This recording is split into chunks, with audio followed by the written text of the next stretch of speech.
Pat, let's talk about some of the moves they've made so far this offseason. So, quarterbacks, they bring in Jameis and Russ. What do you make of this quarterback room Mhm. right now? How do they manage that? Um, it was confusing to me that they signed both of them. I That's think that's what it was Jameis for me too. seemed like yeah. I mean, what was your react when they signed Jameis? You probably felt the same way I did that, okay, if they're drafting a quarterback now because they didn't get Stafford, they didn't get Rodgers, this seems like the obvious, Yeah. okay, we don't pay this guy a lot. We bring the rookie in. This guy starts until the rookie's ready, right? Mhm. Yeah, So you go exactly. from you go from there to, okay, now Russell's in the building, and this is the important part. Russell's contract and also his words and actions are, "I'm the starter." So Yes. now we have this situation where, okay, they signed Jameis before Russ. Jameis is saying all of the right things, but, you can't look me in the eyes and in the face and tell me 100% honestly that Jameis Winston signed up to be a number 3 quarterback. That doesn't make any sense. And so, now we're in a position where you have two very polar opposite personalities. One guy who's more of a game manager, another in Wilson, another guy who takes more chances in Winston. The positive from the standpoint of if you add a franchise quarterback or a draft prospect to that room is, and Benny Fowler, who won a Super Bowl with the Broncos, was saying on our podcast, Talking Ball, he said, these are two developed professionals who have processes and routines who can teach a Shador Sanders or a Jackson Dart about how to be a pro, like guys who show up first man in the building. Jameis Winston can show you how to, drive the ball downfield for that 60-yard touchdown, even though the window looks tight. Russell Wilson has won a Super Bowl, can show you how to manage a team, can show you how to pick up the last guy in the locker room, those kind of things. So it has the potential for that, Katie, but it's a very unusual process of assembling a room where there's even questions going into it in New York and New Jersey of, is Russell the better quarterback here, even though he got paid more and he's the starter? It's a super confusing situation.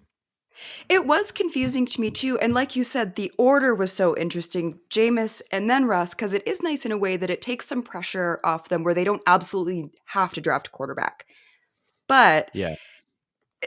both of them was wild to me. How much urgency is there to find that franchise quarterback right away? Like they did swing and miss on Matthew Stafford. It wasn't without trying, but when you've Yeah. got a guy in the building like Malik Neighbors, does it need to be this season or is this something you can push to next year? I feel like there needs to be some urgency, but like we talked about, this isn't the best draft year if you're not getting Cam Ward.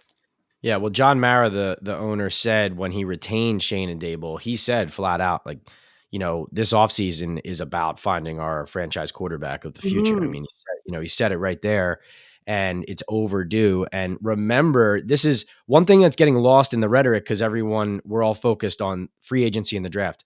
Remember, they just benched and cut Daniel Jones, a guy that they gave a 4-year, $160 million contract to, who only a couple of years ago, the entire franchise owner on down was so adamant that he was the franchise quarterback Yes. that they gave him that contract. They stood by him until they didn't.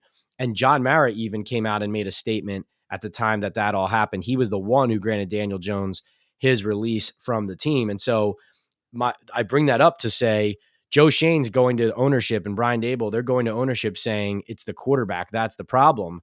So now that Mara has signed off on this and let Daniel Jones go, and now he's with the Indianapolis Colts, it's show me the money, show me the answer. If you didn't think Daniel was the answer and he was the problem, what's the answer? So the urgency is in, we have to show John Mara, show Steve Tisch, show ownership as Shane and Dable that there was a final chapter to this process. We spent so much time saying Daniel's not getting it done. It's like, okay, well, who do you got, right? Who's your guy? Who are you putting under center?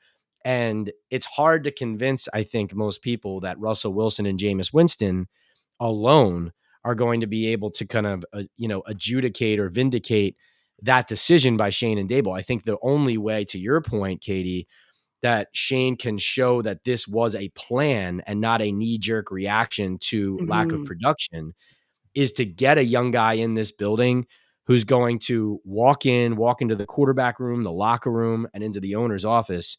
And they're going to be able to look at him and say, yes, this year, next year, and 3 years from now, we are now positioned to turn this franchise around because this young man is now in our building.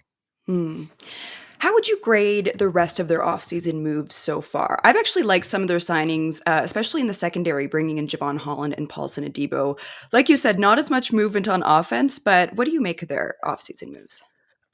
Yeah, I think it was need based, I would say. Mhm. Um, and that happens when you don't draft well. So the Giants were a team that initially started with the philosophy under Joe Shane and Dable of we're going to build through the draft and supplement through free agency. They have not drafted well enough. And of course, as we know, they did not retain some key players at key positions. And we're talking about what they just did in free agency. Xavier McKinney being allowed to go to the Packers, Javon Holland being signed is a direct result of that decision. So is the signing of Paulson Adebo not Mhm. working out with the Deontay Banks first round pick. Now, that said, you need to address those signings. For whatever reason you have those holes in your roster, you need to do it. You end up overpaying probably to do it. Adebo is a guy who, when healthy, can give you number one corner production. He's Yes. also grabby, though, and has committed a lot of penalties downfield. He's known for this. And so that is a concern. But if you can get more consistent play at outside corner in the modern NFL, without that, you have nothing. And then Holland is a guy who I have more questions about how he'll fit in overall to the team rather than his play. In other words, a guy with the ball in his hands, if he's, intercepting the ball, he's a dangerous player with the ball in his hands. I think he's a playmaker. He will improve the defense. They made a mistake in not valuing the safety position in the last couple of years, letting Julian Love and Xavier McKinney go. So I think just investing in that position in general, I think is the right way to go and is going to improve the defense. But of course, we talked about it already. I have concerns about their lack of investment on the offensive side of the Yeah. ball. Their tackles, they went and got a couple swing tackles, Hudson, Forsyth, based on talking to people in the league. I don't think that their additions going to solve their poor play if one of their starting offensive linemen goes down. I think they're still relying on Andrew Thomas and these guys to stay healthy in order for them to have production there. I do like the fact that they've addressed some of the trenches, some of the defensive line, even some of, you look at like little Jordan Humphrey as a wide receiver, a guy who has a bigger body, can do catch and run, and also is a better run blocker than some of the guys they've had on the field as well. I like that. Slayton's signing surprised me from a Mm. standpoint of that high financial investment in a player who's been consistent, but you're demanding of him to take another step in production if you're paying him the money they're paying him. Now, I do think part of that is, okay, we feel like this is a locker room leader. We didn't reward that sufficiently in letting Saquon Barkley go, so we need to send a positive message to the locker room. I would say, though, my favorite signing, and I mentioned this earlier about the trenches, is Chauncey Golston, the Yes. defensive lineman from Yeah. Dallas. I like this, Katie, because Dallas essentially liked this player, and the Giants were able to judge that he was coming available because Dallas had made some draft picks to keep some cost control on their front. This was a Mhm. player who they liked in their rotation, but they just weren't able to pay starter money. So the Giants kind of capitalized here on a rival's good draft pick in order to address a need, which is lack of sufficient depth and quality up front.